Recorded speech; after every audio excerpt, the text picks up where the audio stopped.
Welcome to Your Path to Nonprofit Leadership, the weekly podcast that features the very best in career development in the nonprofit sector. I'm your host, Patton McDowell, and glad to help you on your journey towards senior leadership in the charitable world. Thanks for listening. If you're a current nonprofit leader or hope to be one, you're in the right place. I'm glad to bring you these weekly conversations with nonprofit experts who are on the cutting edge of our sector. And if you would do me a favor, share this episode with one other person so that we can continue to build a global community focused on nonprofit leadership. Speaking of cutting edge, I had another fantastic conversation in this episode with Jim Taylor. He's the VP for Leadership Initiatives and Education at BoardSource, which is the go-to resource for everything related to nonprofit boards. Now, in this episode, Jim dives into the Leading with Intent report, which is the signature research project that BoardSource produces every couple of years. And it really is an invaluable resource for you as a nonprofit leader. Jim breaks down how the study was conducted, what are the key takeaways to which you and your board leadership needs to pay most attention. And as always, Jim provides practical advice if your nonprofit perhaps is dealing with some of the issues that the report lifts up. Definitely something you should review, learn more from Jim, and share with your board leadership themselves. Now, Jim highlights a number of tools and specific resources, so you'll definitely want to check out the show notes. This is episode number 120. Just go to the podcast or the news page at pattonmcdowell.com, and you'll find out about all of these resources Jim refers to, as well as more information on Jim and the great work he's doing through BoardSource. Speaking of resources, check out the new podcast page at pattonmcdowell.com. We've got a new look, and while I am biased, I think it looks really sharp. So check it out. Let us know if you have any ideas or suggestions as to how we can continue to make this podcast more effective for you as a nonprofit leader. Of course, connect with us. We're on all the primary social media channels, and we are always open to a good old-fashioned phone call. Let's talk about your nonprofit, what it's thinking about in terms of strategy, how you're engaging your board of directors, speaking of the topic of this episode, and maybe you and I can talk about your leadership journey. What's next for you, and are there ways we can help you, including coaching, training, or maybe our unique mastermind program? Without further ado, please enjoy my conversation with Jim Taylor. Jim, thank you for joining me on the path. Thank you for having me back, Patton. Really happy to be here today. I'm equally excited. Jim, your episode number 35 was one of our most popular of all time. And you raised such important questions, not only the resources that BoardSource can provide, but the topics that so many nonprofit leaders, both board and staff, are wrestling with. Certainly DEI and just the overall functioning of boards. We've survived this pandemic so far, but these issues continue. And I'm delighted to unpack with you your latest from BoardSource, the Leading with Intent report. It has so much good information, but let me start with that, Jim. Why should nonprofit leaders learn more from this report? Well, I think the latest Leading with Intent is really important for nonprofit leaders to understand because it provides a snapshot of board strengths and challenges as they relate to nonprofit board composition and practices and performance and culture.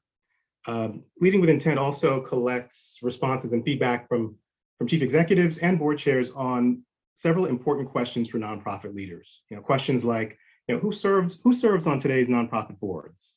And what matters most when it comes to boards' roles and responsibilities? What impact are boards having on organizational performance? How do boards conduct their work, and how well are they fulfilling their many roles and responsibilities? And how are boards composed and organized? I think boards need to understand the answers to these types of questions and issues as they seek to bridge societal divisions and to develop solutions to the societal challenges that we face. And we feel that Leading with Intent is a great resource to help boards come to terms with the current trends and challenges and best practices in those areas. every one of the questions or topics you mentioned, Jim, in fact, should be part of the next board discussion for a nonprofit leader, the next staff discussion. And obviously, we're going to link to it in our show notes. I guess for those not familiar with BoardSource and what I believe is your signature study, this Leading with Intent report, what is the history of the report, Jim, and how do you design it, if you will? Sure. Well, yes, you're right, Patton. Leading with Intent, it really is our signature research report, and it goes all the way back to 1994. That was really the first year that the study was conducted. This year's study is our 10th since 1994. So we've produced Leading with Intent on average approximately every 3 years since 1994. Regarding the methodology for this year's study, we received over 800 individual responses. About 84% of those responses were from chief executives, and the remaining 16% from board chairs. So I should note too that our survey really focuses on chief executives and board chairs. The responses from this report are only from public charities, which is a difference from previous studies. I would also note that the respondents represent a broad sort of cross-section of public charities, including organizations of a wide range of budget sizes. They're from various geographic regions of the country and various mission areas as well. We would also want to note that while Leading with Intent provides valuable information about what's happening in boardrooms, there are some limitations regarding how much can be generalized to the broader public charity community, because our sample for this study is a convenient sample rather than a representative or randomized sample. But even given this sort of acknowledgement, the study does provide insight into lots of the relative strengths and challenges of these organizations that may be more applicable more broadly to the broader community. So then from a design perspective, Leading with Intent is designed and organized into 4 broad categories. The first category is the work. The work in terms of what boards do and how well they do it, how well they're fulfilling their basic strategic and sort of overall external leadership responsibilities. The second area is the people, who boards are and how they're structured, and understanding how having the right people on a board makes higher performance more likely. The third area is the culture, how boards operate as a group, how the board conducts its work, from group dynamics to its relationship with the chief executive, because we recognize that culture can help or hinder the board's ability to carry out its work. And then the fourth and final area is the impact. What matters most when it comes to board leadership? That's what this section really looks at. And so Leading with Intent explores the board chairs and the chief executive's perceptions of the board's impact on the organization's performance. And it looks at which board practices seem to be the most relevant in terms of the board's impact. I love it, Jim. And of course, we've had some preliminary conversations about it. And it seems to me all 4 of those areas are worthy of strategic conversation at a nonprofit leadership level. Of course, I'm eager to hear what you feel are the key conclusions. And maybe another way to put it, Jim, is that, did anything surprise you, having now you've been part of multiple Leading with Intent reports? What were some of the conclusions, and did they surprise you at all? Yeah, well, I would say I don't know that I saw surprises as much as I saw that some of the things that are challenges to boards that have historically been challenges to boards continue to be challenges. Let's put it that way. Right. So let me, so I'll share some 3 or 4 different samples of what I mean. So as far as conclusions, one of the conclusions we found was that boards are disconnected from the communities and people that they serve. And so by that, what I mean is our study showed that almost half, 49% of all chief executives said that they did not have the right board members to establish trust with the communities that they serve. And only a third of boards, slightly less than a third, 32%, place a high priority on knowledge of the community served when recruiting for board members. And even fewer, 28%, place a high priority on membership within the community served.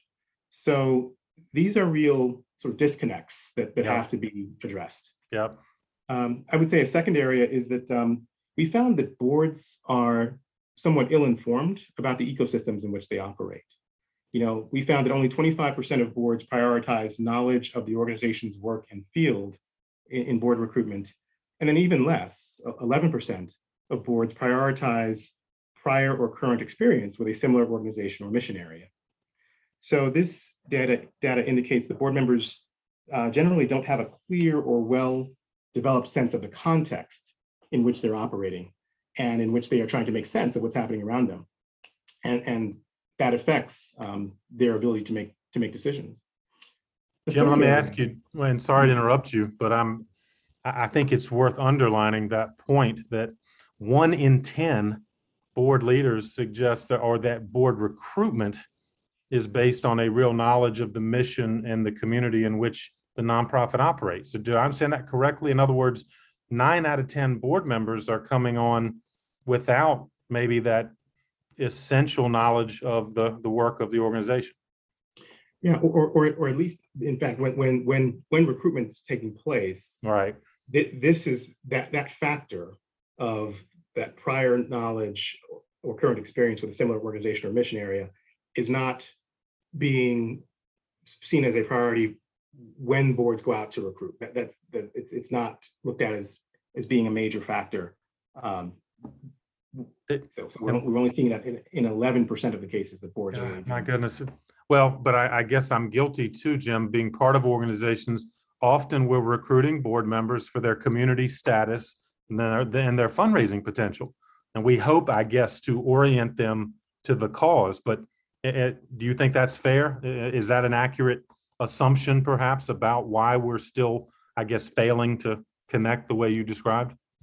Well, it's interesting you mentioned that, because one of the other major findings in the report is that we found that boards are preoccupied with fundraising above all else. Right. We found that 70% of chief executives rated fundraising as being very important. And in fact, they recognize fundraising as being of higher importance in terms of how they rated it, higher importance than thinking strategically as a board or setting strategic direction. And Patton, you're hitting on such an important point, because while we would certainly say that fundraising is an important role of a board, it is by no means the only role and responsibility of a board member. Right. And we found that in our report that when boards prioritize fundraising above all else, it comes at the expense of organizational strategy, relevance, and impact. And in fact, we found that executives that reported placing the highest level of importance on fundraising have lower ratings in several other key areas of performance as compared to those that do not place such a high importance on fundraising. So yes, you're right. When many boards do see fundraising as being the most important aspect of the board's role.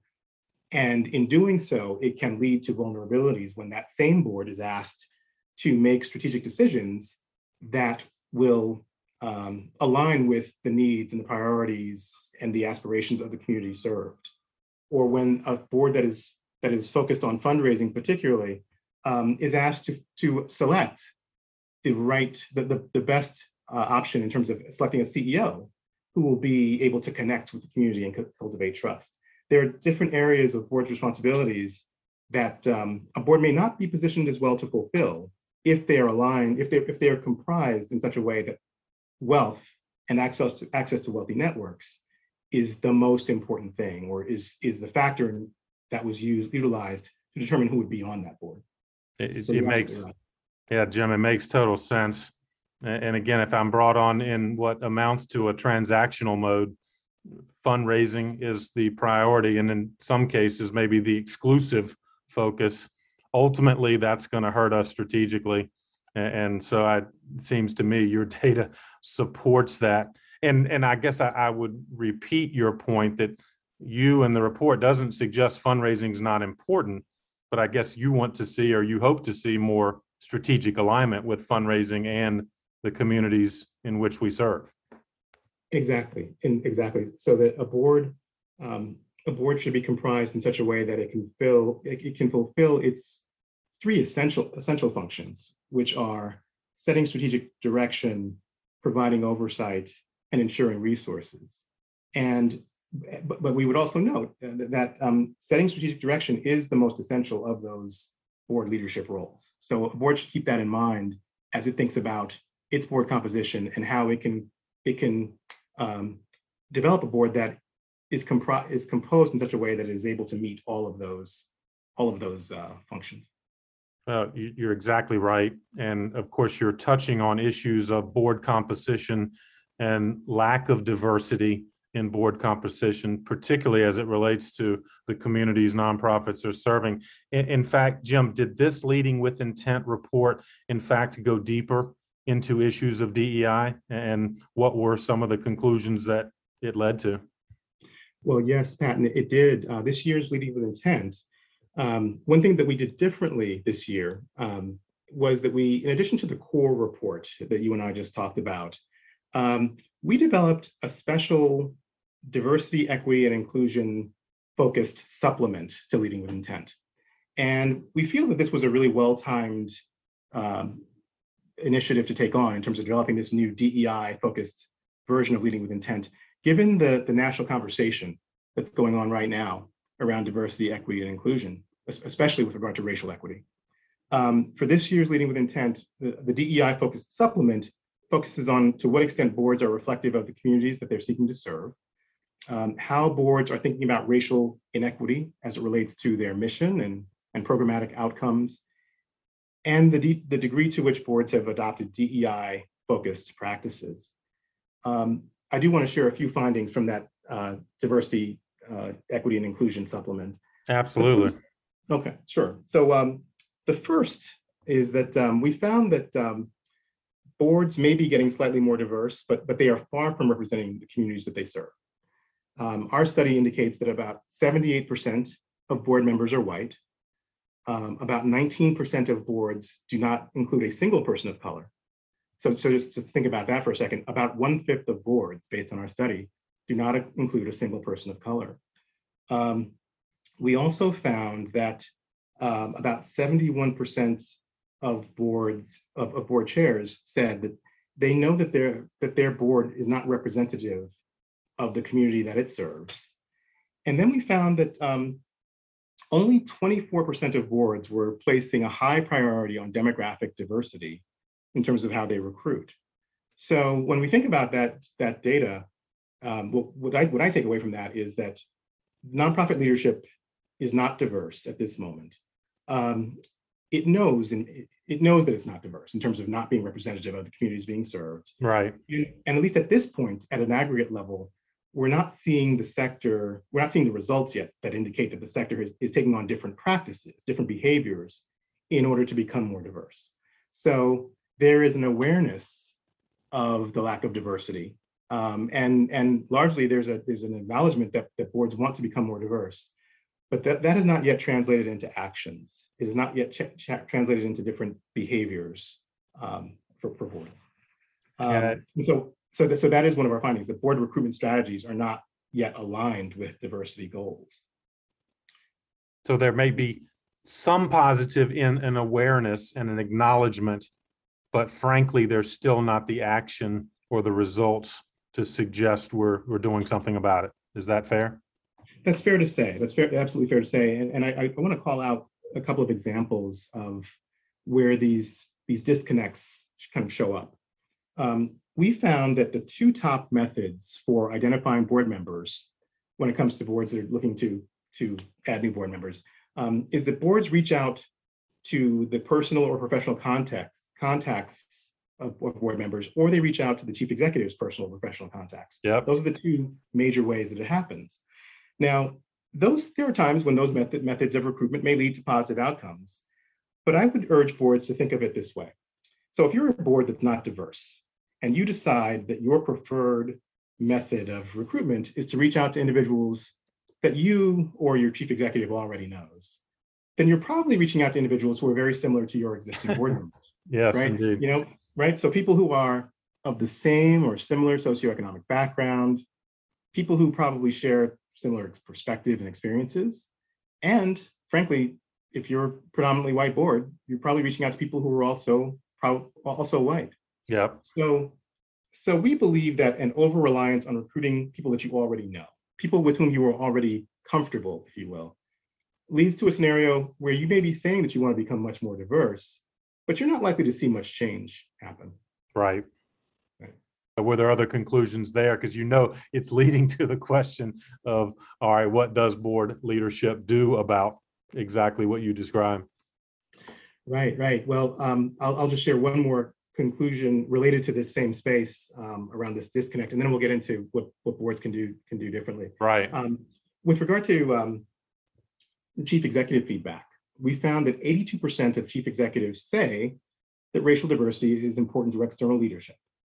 And then of that group, 70% said that they were dissatisfied with the racial composition of their board. But then only 50% have aligned board recruitment practices with diversity goals. So yes, at the awareness level, in terms of the acknowledgement of the importance of racial diversity, again, we're seeing a high percentage, 82% of chief executives that would say that is true, that racial diversity is important to external leadership. But once you get down to the part where it's about aligning board recruitment practices with diversity goals, that's only 50%. And so there's something that's being lost in the process of awareness to a point where action takes place. And so we really want to call that out and do as much as we can to help boards get from a place of awareness to a place of action. That's really what I consider to be really my primary responsibility in this role, and one of the things I am most devoted to in this role. So half of the nonprofit organizations leadership that you surveyed basically said, yeah, we're not doing some specific board recruitment objective around diversity. 80% say, yeah, we acknowledge the issue, but when it comes time to recruit, only half of them have what would amount to a tangible strategy to bring someone of a diverse nature onto the board. Is that correct? That's correct. Well, correct. Yeah, that's very interesting. And obviously it leads to where you and the resources BoardSource provides can help us. Because let me start with that, Jim. All right. It's stark, in my opinion, as to what issue we're dealing with. We're saying the right things. We're not doing the right things. So what can board leaders do to address this issue that you and I are talking about? Yeah, well, I would say, first of all, I am approached so often by organizations, by boards who say to me, Jim, we want to get off the sidelines with regard to racial equity work, but we don't know where to start. We really just don't know where to begin. How can you help us? And so in response, what I typically do is that I share with them what we at BoardSource consider to be the 5 questions to get you started as a board in this space. They're intended to help boards reflect on their level of commitment to making the kinds of changes that will be required if they're going to be really sort of all in on this racial equity work. Right. And so I want to share with you the 5 questions that we share with boards, that we ask them to really sort of grapple with as they begin this work. The first couple of questions relate to the board's current composition. So first question is our organization's reputation being negatively or positively impacted by our board's current composition regarding diversity? And if someone were to make assumptions about our organizational values based on our current board composition, what would they be likely to think?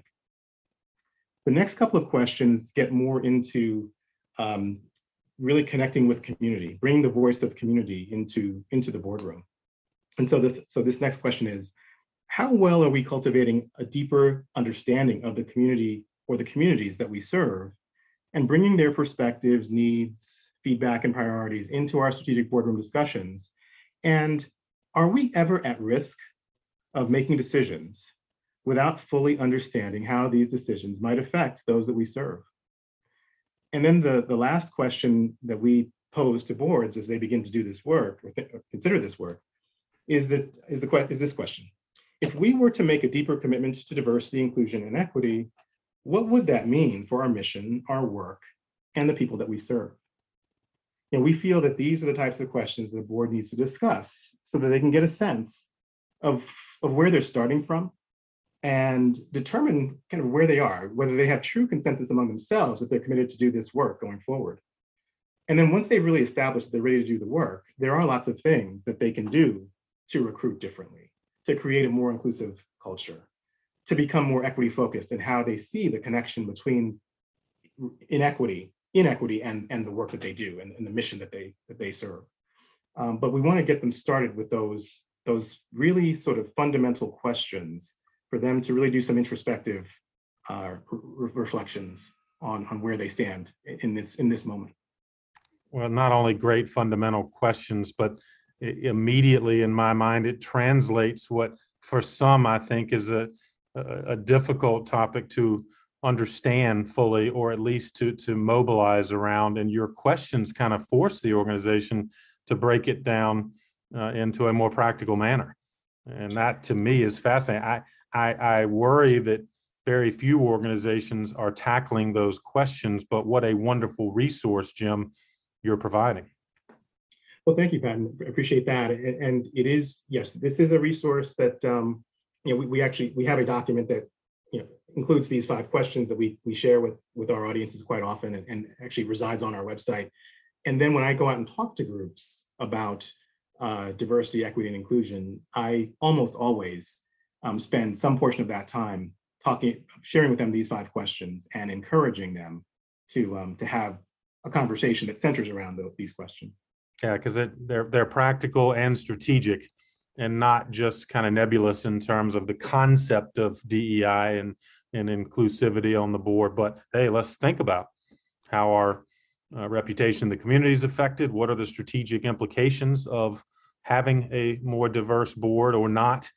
And I noticed, Jim, you appropriately start posing the question to board leadership. But I'm sure you would agree, or what are the kind of responsibilities of the CEO, the staff leader, in terms of this topic with his or her board? Well, yeah, Patton, yes, I would say here that the CEO, the chief executive, plays a key role when it comes to their sort of responsibilities and their role related to this work. CEOs, as you know, really occupy a unique space in organizations. They serve as the bridge between the board and staff on various issues related to the operations of the organization, including with regard to racial equity. And we also recognize that CEOs are closer to the work of the organization in general, and they are likely to have a clearer sense of the specific impact of racial inequity in the organization's day-to-day work environment. And they can play a major role in motivating the board to prioritize racial equity in its discussions, strategies, and action plans. I think another important role of CEOs is that they need to work to keep the board and the staff aligned enough in racial equity work to avoid the challenges that could come from varying degrees of understanding and commitment and action from the individuals that on staff relative to the individuals on the board.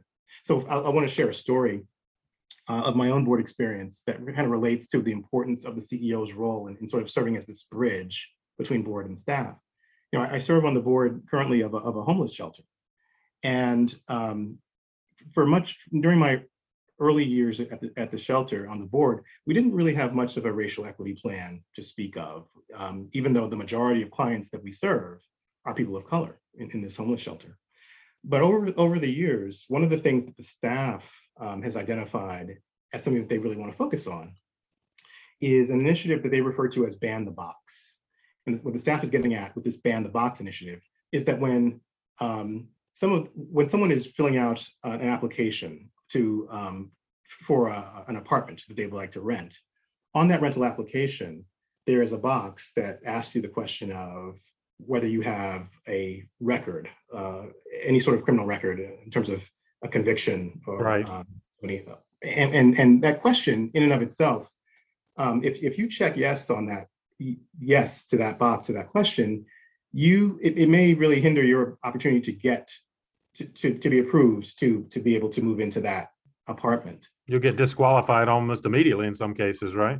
Right. And so given the inequity that we know exists in the criminal justice system, it is the staff is really quite passionate about getting rid of the box, banning the box on those rental applications to create a more equitable environment for the homeless, people who are homeless that we serve, that the homeless shelter serves.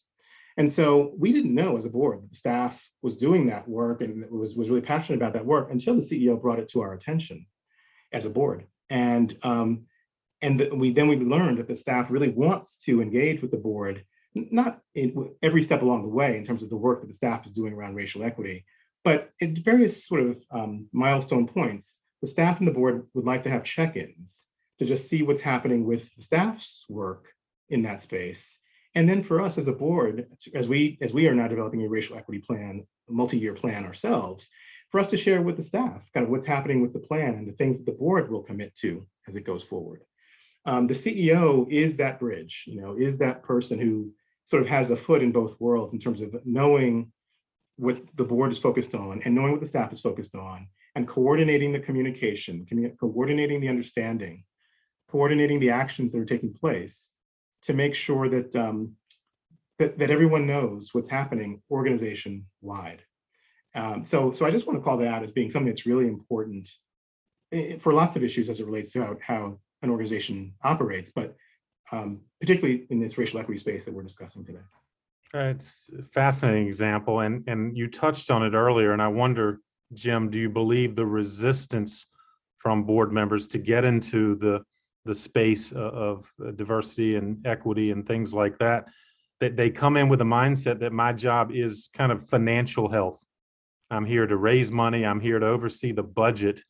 And it seems to me that is the license many board members use, whether they say it out loud, to frankly not explore issues of diversity, which they might consider programmatic. Is that fair? And how do you kind of view those types of responses maybe to board members or board leaders who don't really want to explore this? I think that's a great question. And I would say this, Patton, I think there are times when the scenario you just described is true, that boards may see their role as being in that sort of fundraising or financial space. And so this feels like it's outside of what they perceive to be their responsibility.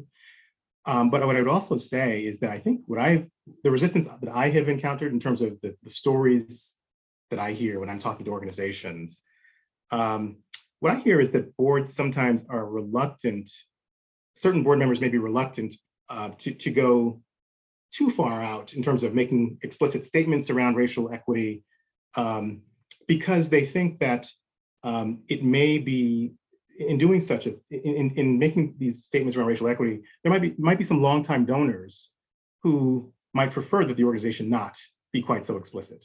Right. Longtime donors for whom this whole conversation about racial equity is uncomfortable, let's say.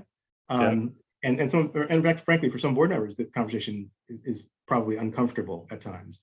And so they would rather just not go there because traditionally the board hasn't done that. So this feels outside of tradition. It feels uncomfortable to do it. And so there's a reluctance and a concern that some longtime donors may be turned off, if you will, right, by an organization taking this stance. The other thing I would note is that I've heard of situations in which organizations and boards sometimes are sort of missing this moment, missing the connection between racial inequity and this moment that we're going through with the pandemic. I know of organizations where boards have said, we're going to get to this equity work, but we just have to get through the pandemic first. We just have to get through this moment. And my answer to that is that, frankly, this is the moment when you should be even more focused on issues related to equity, because as we know, the pandemic has shined a light on the wide disparities we see. It's had such a disparate impact, disproportionate impact on communities of color. And so to wait till the pandemic is over to address these impacts is to miss this moment, because this is the moment when it's important right now. It's not about something to deal with 6 months from now or a year from now. Boards should be dealing with it in this moment, and frankly, should be dealing with inequity in all that they do. They should be looking at the work that they do through a racial equity lens. Whether it's when organizations are looking at the work they do internally and externally, they should be applying a racial equity lens, applying an equity mindset, which I know we'll talk about a little bit later, applying an equity mindset to all that they do. And so I think those are some of the hurdles in terms of the mindsets that boards sometimes bring to this work. And we want to facilitate a change in mindset as it relates to how boards approach the work. And to do that, Jim, and you addressed this in our last episode to some extent and have already today, we've just got to create these conversations, right? Or do you see that as a staff responsibility in many cases, or we've got to bring people into the room so that if our board is not diverse and they continue to just discuss this stuff in an ivory tower, we're never going to make progress. So I guess long way of saying, how do we create these conversations so that this is not just a moment, but a movement to address issues of inequity? Well, I think this is a great moment actually to discuss, I would say, our BoardSource CEO, Ann Wallestad, and her recent article on the 4 principles of purpose-driven board leadership. Good point. Right. This is an article that Ann wrote and that was published in Stanford Social Innovation Review in March of 2021. And to give you some context around the article and how it speaks to the question you just posed, Patton, in this piece, Ann notes that our country's growing awareness of its own deep and systemic inequities is prompting lots of reflection and introspection on how institutions need to change. And the social sector itself is asking itself questions that center on the issue of whether nonprofit boards, as they exist today, are equipped to govern the social good organizations for which they are responsible. Now, as I mentioned earlier, from our Leading with Intent findings, there are several things that need to change about boards, right? We know that they are, at this point, too disconnected from the communities that they serve. That they are too ill-informed about the ecosystems in which they operate. They're lacking in diversity. They're preoccupied with fundraising at the expense of being less effective in other key areas of responsibility. Right. So in Ann's piece, she states that boards need to adopt a new mindset that is characterized by the 4 principles of purpose-driven board leadership. Now those 4 principles are the following. The first is purpose before organization. So what we're saying there is that a board should really prioritize the organization's purpose, the reason for which the organization exists, versus the organization itself. The second principle is respect for the ecosystem, which is an acknowledgement that the organization's actions can positively or negatively impact its surrounding ecosystem. And it's also a commitment to being a respectful and responsible ecosystem player. The third principle is to have an equity mindset. What we mean by equity mindset is that boards should have a commitment to advancing equitable outcomes and really interrogating and questioning and avoiding the ways in which the organization strategies might reinforce systemic inequities. And then the fourth and final principle is the principle of authorized power and voice, which is a recognition that organizational power and voice must be authorized by those who are impacted by the organization's work. So, Patton, you asked a question about boards and how they can have conversations in this space to talk about equity. The question you posed was around equity. And I think this discussion of purpose-driven board leadership is inclusive of equity, but is even broader than that in many ways. Right. Because it's really looking at an entirely new mindset, not really a new structure for a board, but really a new mindset, a new lens through which a board views its work and views its responsibilities, really look through this purpose-driven sort of lens. So that has been a terrific new sort of idea that we have raised with boards since Ann's article in March of 2021. And we've been doing lots of webinars with philanthropic organizations, as well as with non-grant making nonprofits on this topic. And it has generated some great conversations and thoughts from organizations that are eager to understand how these principles can be applied to their work. It's fantastic, and I have recommended it as well.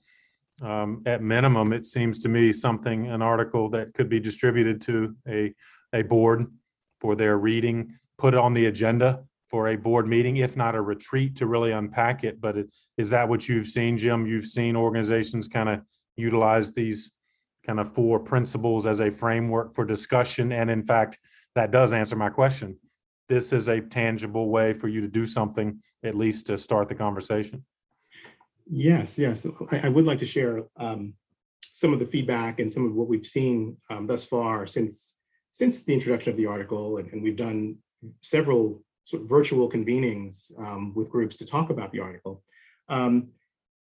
We're finding that there are some great conversations that are happening, and that there's an eagerness among organizations to take this mindset and apply it to their own organizations, to see kind of how these principles relate to their work. And so I'll share with you a few pieces of feedback that I've gotten just from the webinars and different convenings I've been a part of. Organizations, they absorb these principles, they hear about these principles, they ask questions, and the questions they ask are things like, well, gee, if we start thinking about purpose before organization, if that's how our boards begin to be oriented in terms of how they approach the work, is that going to mean that more organizations will fold, or that there'll be more organizations that decide to merge because of this focus on purpose before organization itself? Right. And I think that's a fair question to ask, a good question to ask. And my response to that is that I do not know if it would lead to more mergers or more organizations that cease to exist in their current form. But I will say this: I do think it would lead to scenarios in which there would be less of a stigma, if you will, attached to the idea of an organization ceasing to exist in its current form. Because I think if we were serving purpose, and if boards were really focused on purpose, then if they're asking themselves the question of what is the best course of action for the organizations, for the overall purpose for which the organization exists, and the best overall course of action turns out to be a merger, right, then that's the right thing to happen. That is the best thing to happen for the community being served. It's the best thing to happen for the ecosystem.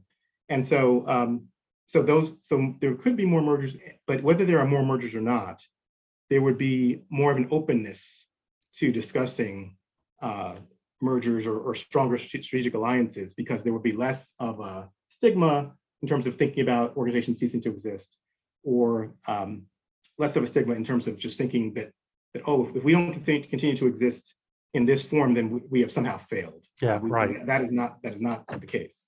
And so we want to change that mindset in terms of that orientation.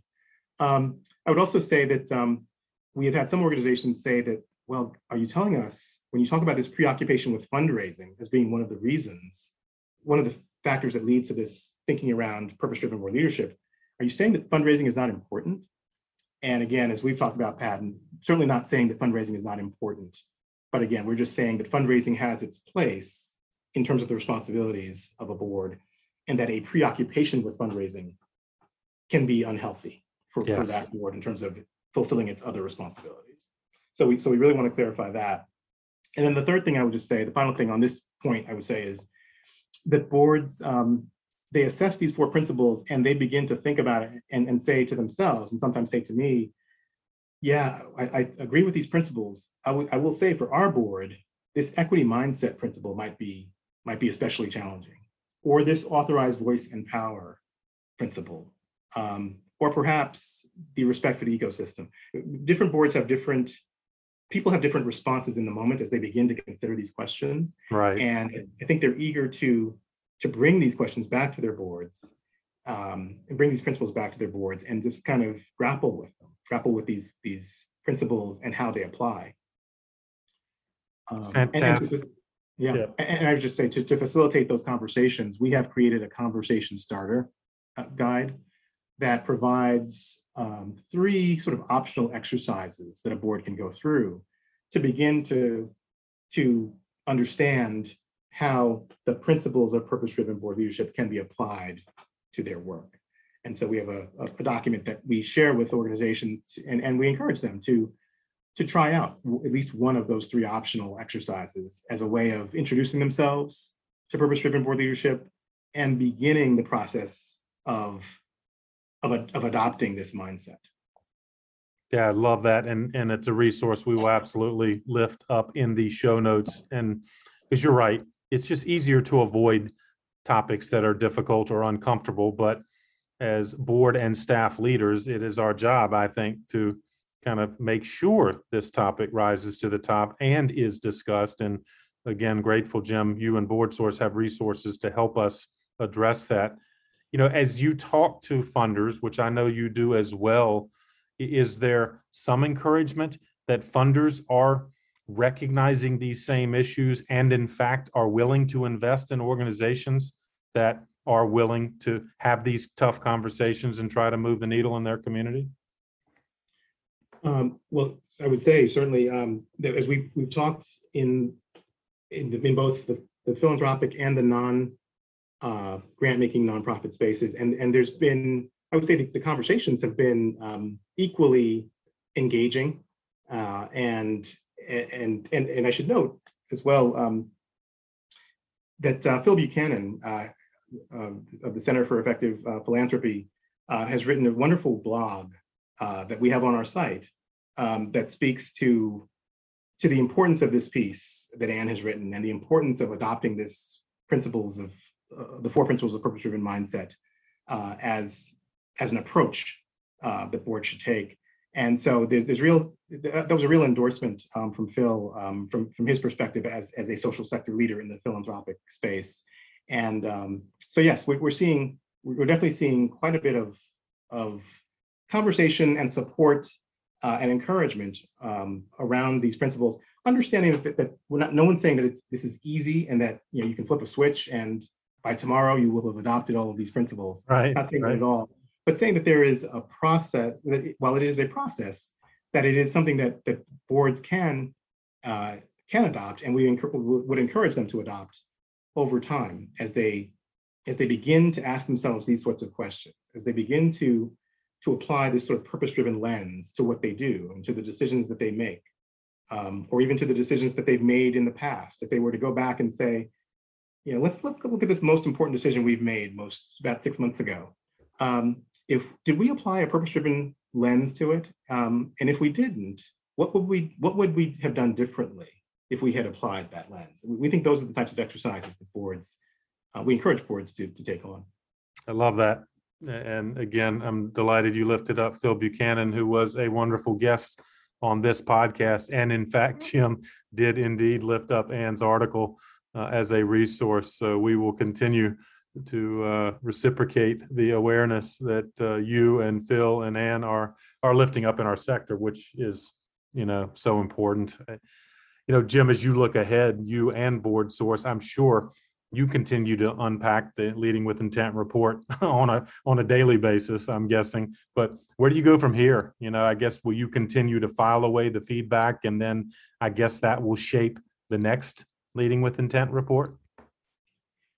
Right. Well, we're certainly tracking the feedback we're getting from organizations and individuals who are consuming the report, and we're certainly finding that they're appreciating the information that we've provided through the study, I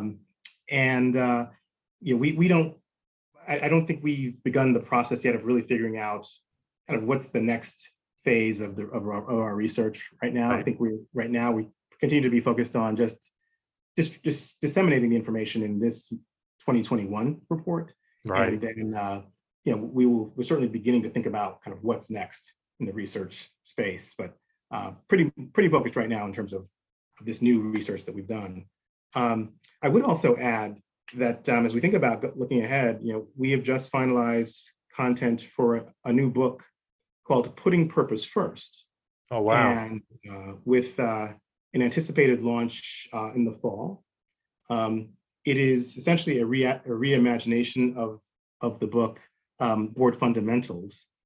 And it puts the board's role in setting direction, providing oversight, and ensuring resources through a purpose-driven lens. So this book, Putting Purpose First, is very much aligned with the 4 principles of purpose-driven board leadership.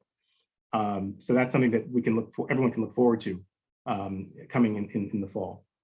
That's fantastic. And you know me, I am a fan of all good books. And so I'm delighted to lift up one and give a preview of one that'll be out this fall. And again, Jim, it's among many pieces of great advice you're offering our listeners. That is there anything else as you ponder all the kind of content that nonprofit leaders are considering? Anything else that you would really want to reinforce as we close our discussion today? I would just say, as I think about something I'd like to reinforce, Pat, I'm thinking back to the conversation we had back in March of 2020.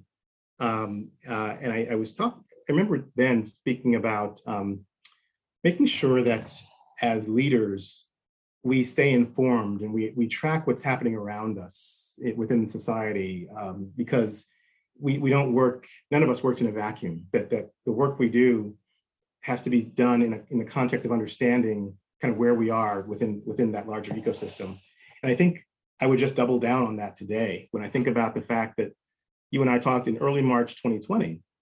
And while in some ways that's not that long ago, I also just marvel at how much has changed in our society, in our ecosystem in the 17 or 18 months since that conversation that you and I had then.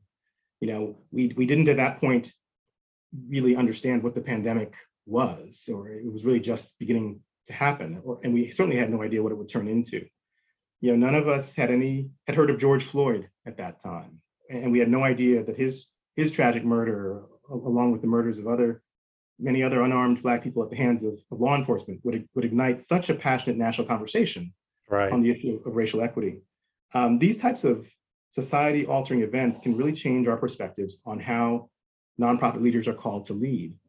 And so I would just encourage nonprofit leaders to be mindful of this fact, to continue to watch what's happening around us, and to continue to be responsive to what is needed now and for the longer term.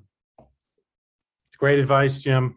And again, it's, I think, fundamental to nonprofit leadership. You have to be a learner and focus on things that help you individually, but also, as you so well put, we've got to be sensitive to the community around us and where we and our organization fits in. So thank you for lifting that up. Thank you for lifting up lots of resources that we will add to the show notes. And as always, Jim, if I can ask for a parting gift, how about another book? You've mentioned several in our conversations, but what's one that's on your mind now that you might recommend to our listeners?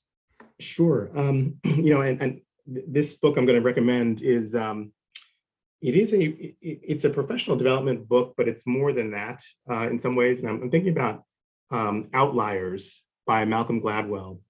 And what strikes me about Outliers is that it provides a lot of ideas and thoughts around what makes for a person to be successful in whatever way you define success. But what struck me about Outliers were three particular things that spoke to me. One of which is the importance of practice and preparation in the work that we choose to do if we really want to become proficient, if we really want to become experts in it. So whatever we choose, just having that dedication and commitment to putting in the work necessary. The second thing that the book calls out is really making sure that you love what you do. Love what you do so that you will be willing to do the work that's required. And then the third thing is kind of related to loving what you do, but the third thing is figuring out what fulfills you.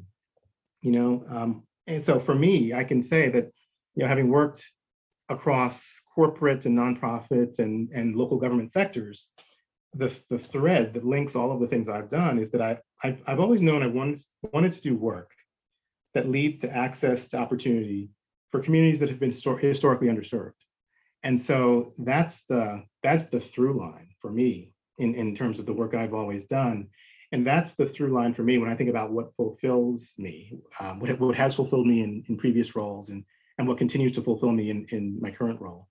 So Outliers really calls out many other things in addition to those things, but those are the three things that really particularly resonated for me. Great advice, Jim. And I'm glad you're calling for a reflection, a self-reflection. That's important, that all nonprofit leaders do take time to step back and consider those exact questions. And you're right, Outliers is a favorite of mine, and I agree. It allows someone to ponder those important topics. So thank you again, Jim, for that and everything else. Where can people find, again, more about you and the great work you're doing at BoardSource? Well, I would just invite everyone to go to boardsource.org, where you'll find the Leading with Intent reports, both the core report and the Diversity, Equity, and Inclusion report that we've recently released. You'll find our Diversity, Equity, and Inclusion website, lots of other resources that can be helpful to boards. Information on our board support program, which is a wonderful program that boards can that's available to boards to help support their continued development and effectiveness.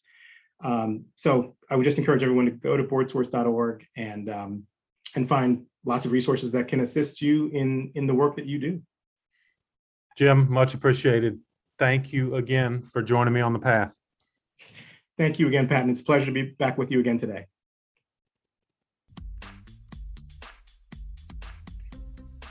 Well, I hope you enjoyed this conversation with Jim as much as I did and came away with some very practical ideas as to how you can improve the dynamic of your nonprofit board of directors. Don't forget the show notes. They are available on our website, pattonmcdowell.com. You can find out more about Jim, the Leading with Intent report that he and I discuss, and multiple tools and resources that Jim references. As always, please share this episode with someone else on the path. And if you haven't already, you can subscribe. Just go to that podcast page at pattonmcdowell.com, and you'll see links to all of the primary podcast platforms. Don't miss out on any of our weekly episodes. They come out every Thursday, as well as bonus features we're producing at least once a month. And if you like this episode, you certainly need to check out Jim's earlier appearance back in 2020. It was episode number 35, where he and I discuss BoardSource more generally and the many ways it can help you and your nonprofit organization. Thanks for all you're doing in the nonprofit sector, especially right now, and keep up the good work for causes that are most meaningful to you. I'll keep bringing you content that can help you do it even better. Have a great week, and I'll see you next time on The Path.